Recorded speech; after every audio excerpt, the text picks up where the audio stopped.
저는 뱃살은 많이 먹어서 찌는 거라고 생각했어요. 근데 그게 아니더라고요. 아니, 오히려 이걸 많이 먹어야 뱃살이 안 찌는 체질로 변하더라고요. 팔다리는 점점 가늘어지는데 뱃살만 나와서 고민이신가요? 청바지를 입을 때마다 옆구리에 삐져나온 뱃살 때문에 스트레스를 받으시나요? 이런 분들은 오늘 영상 꼭 집중해서 보세요. 여러분이 그동안 아무리 적게 먹고 운동을 빡세게 해도 뱃살은 죽어도 빠지지 않았던 이유와 그런 체질에서 벗어날 수 있는 근본적인 해결 방법까지 알려드릴게요. 하루에 1만 보씩 걸으면 됩니다. 이런 비효율적인 얘기 하냐고요?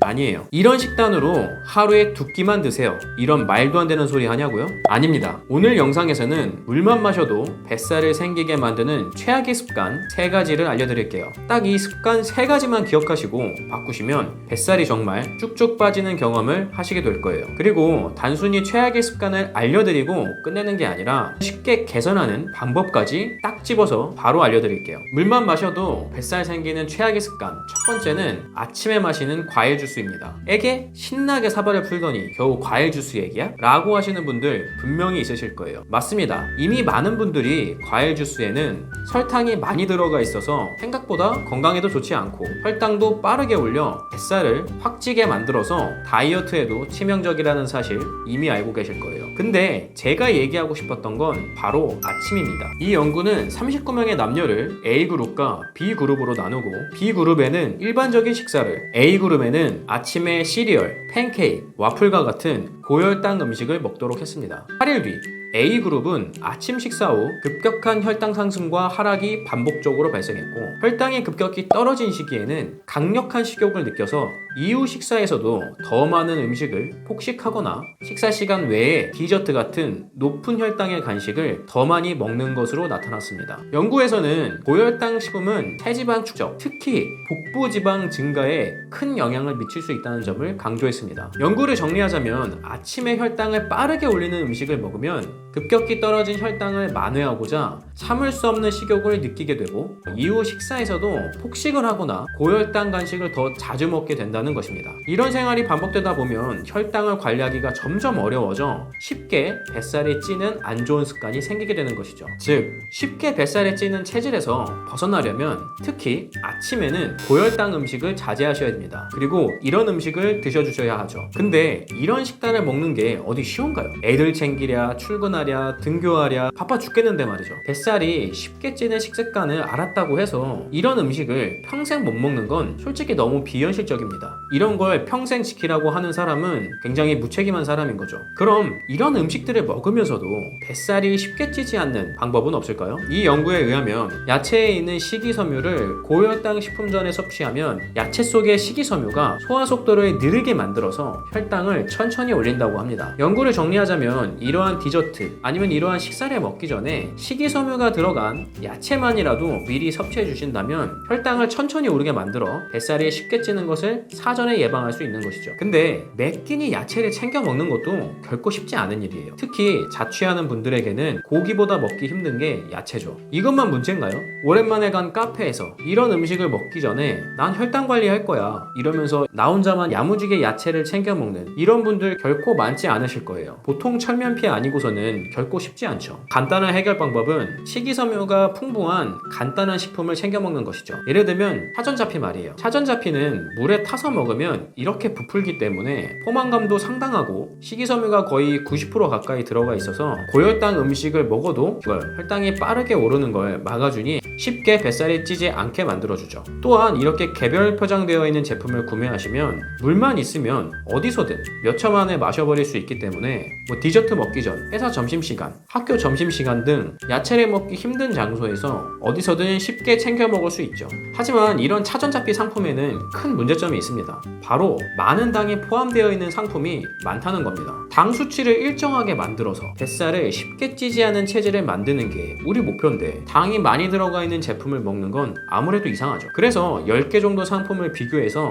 당이 제일 적고 개별 표장으로 어디서든 쉽게 먹을 수 있는 제품을 찾아봤습니다. 혹시나 예쁜 몸매는 만들고 쉽지만 평생 달달한 음식은 포기할 수 없는 분들이 있다면 똑똑하게 이런 제품을 이용하시면 될 것 같아요. 필요하신 분들은 아래 링크를 클릭해서 구매하시면 될 것 같아요. 식이섬유를 통해 혈당이 빠르게 오르는 걸 막아서 뱃살이 찌지 않는 체질을 유지하는 방법을 알아봤는데요. 근데 살다 보면 실수하는 날이 분명 옵니다. 그래서 이런 실수를 했을 때 바로 만회할 수 있는 방법을 알려드리겠습니다. 물만 마셔도 뱃살 생기는 최악의 습관 두 번째는 식후에 의자에 앉아있는 습관입니다. 당연하지만 식후에는 평소보다 혈당이 높아지게 되는데요. 올라간 식후 혈당을 빠르게 낮춰주는 것이 뱃살이 쉽게 찌지 않는 체질을 유지할 수 있는 방법이에요. 첫 번째 습관에서 혈당이 빠르게 오르지 못하는 것에 집중했다면 두 번째는 혈당을 빠르게 낮추는 것에 집중하는 것입니다. 이 연구에 따르면 걷기 운동만으로도 식후 혈당을 빠르게 낮출 수 있다고 합니다. 하체에는 우리 몸의 70% 정도의 근육이 있기 때문에 걷기만으로도 혈당을 빠르게 낮출 수 있는 것이죠. 하지만 아무리 혈당을 낮춘다고 해도 매 식사마다 20-30분씩 매일 걷는 것은 쉽지 않죠. 그리고 이런 경우도 있죠. 날씨가 너무 좋지 않다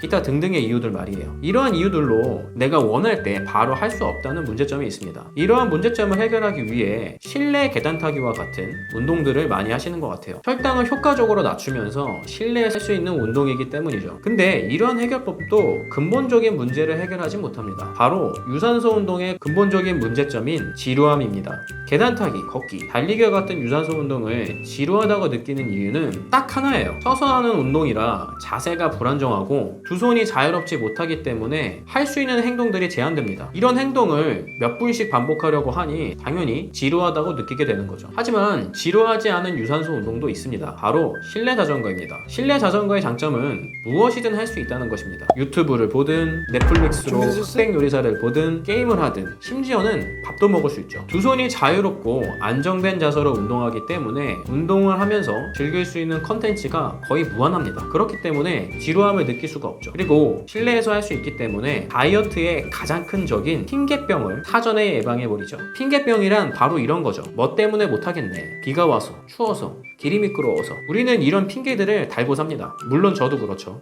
하지만 실내 자전거는 어떤 핑계든 완벽히 차단해버려요. 자기 합리화를 사전에 차단할 수 있는 환경을 만들어서 내가 운동할 수밖에 없는 환경을 만드는 것이 중요합니다. 저도 다이어트 하면서 핑계병이 매 순간 올라왔지만 결국에는 실내 자전거를 타고 있더라고요.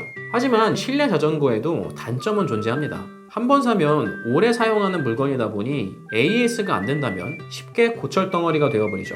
또한 실내 자전거는 페달을 구동하면서 소음이 발생하는 자전거들이 많은데요. 운동하다 보면 꽤나 거슬립니다. 그래서 20개의 실내 자전거 상품과 리뷰를 싹 긁어 모아서 찾아봤습니다. AS가 잘 되는지, 소음은 없는지, 이 제품은 AS 면에서도 훌륭했고 체인 방식으로 구동되는 다른 자전거들과 달리 마그네틱 구동 방식으로 다른 자전거들이 갖고 있는 소음 문제를 근본적으로 해결했습니다. 혹시나 난 의지력이 약해서 매번 작심삼일 다이어트를 하고 있으시다면 아래 링크를 들어가서 한번 확인해 보시는 것도 좋을 것 같습니다. 물만 먹어도 뱃살 찌는 최악의 습관 세 번째는 부족한 복부 근력입니다. 생각보다 많은 분들이 복부 운동을 그저 보이는 것에 의식해서 운동을 합니다. 하지만 복부 근육이 부족하게 되면 뱃살이 더 처져 보이거나 복부 근육이 내장의 무게를 잡아주지 못하기 때문에 배가 더 앞으로 튀어나와 보일 수 있는데요. 이런 문제들로 복부 근육이 부족하면 평소 자세가 무너지면서 허리가 앞으로 굽고 골반이 기울어지는 전방경사가 발생해서 뱃살이 더 부각되어 보입니다. 그래서 이런 문제를 해결하려고 윗몸 일으키기 같은 운동으로 복부 운동을 하십니다. 하지만 윗몸 일으키기 운동은 허리에 굉장히 부담을 주기 때문에 최근에는 일반인에게 권장하지 않고 있습니다. 그럼 어떤 복부 운동을 해야 처진 뱃살을 잡아주고 바른 자세로 예쁜 체형을 만들 수 있을까요? 이 연구에 의하면 여러 복부 운동을 비교해 본 결과 가장 효과적인 복부 운동은 AB 슬라이드였습니다. AB 슬라이드의 장점은 좁은 실내에서도 가장 효과적으로 복부 운동을 할 수 있다는 것이죠. 하지만 완벽해 보이는 이 AB 슬라이드에도 치명적인 단점은 존재합니다. 바로 난이도가 너무 높다는 것입니다. 자세만 봐도 아시겠지만 일반인은 도저히 쉽게 접근할 운동이 아니죠. 일부 해외 사람들은 AB 슬라이드를 이빨 요정이라고 부르는데요. 운동 중에 얼굴이 바닥에 부딪혀서 이빨이 부러지는 사고가 종종 일어나기 때문입니다. 그만큼 충분한 근력이 없다면 위험한 운동이라는 것이겠죠. 그럼 충분한 근력이 없는 사람은 날씬한 몸매를 빠르게 만드는 복부 운동은 못하는 걸까요? 방법은 있습니다. 팔을 다 피지 않으시면 됩니다. 이런 제품은 팔을 다 피지 않고 하기 때문에 운동의 난이도는 낮추고 운동 효과는 유지할 수 있죠. 또한 일반적인 AB 슬라이드가 부족한 근력으로 어깨, 팔꿈치 관절에 무리를 주었다면 이 제품은 팔을 굽혀 사용하기 때문에 관절 부상도 예방할 수 있습니다. 그래서 10개의 AB 슬라이드 제품과 리뷰를 확인해서 안전한 자세로 복부 운동을 할 수 있는 AB 슬라이드를 찾아서 아래 링크에 달아뒀습니다. 뱃살이 없는 예쁜 체형을 만들어주는 건 알지만 그래도 운동은 귀찮아 라고 하시는 분들은 이렇게 핸드폰을 보면서 운동할 수 있는 기구를 선택하시면 지루하지 않게 복부 운동을 하실 수 있으실 겁니다. 오늘은 뱃살을 쉽게 찌는 체질에서 벗어나 뱃살이 찌지 않는 방법까지 알려드렸습니다. 늘 하는 얘기지만 다이어트에서 가장 중요하지만 힘든 것은 시작하는 것입니다. 불안한 마음 때문에 목표를 크게 잡으면 시작은 더 어려워집니다. 그러니 오늘은 하루를 건강하게 채운다는 느낌으로 저녁 먹고 산책 한번 어떠신가요? 그럼 저는 다음 주 수요일에 찾아뵙겠습니다. 다음에는 더 건강해져서 만나요. 안녕.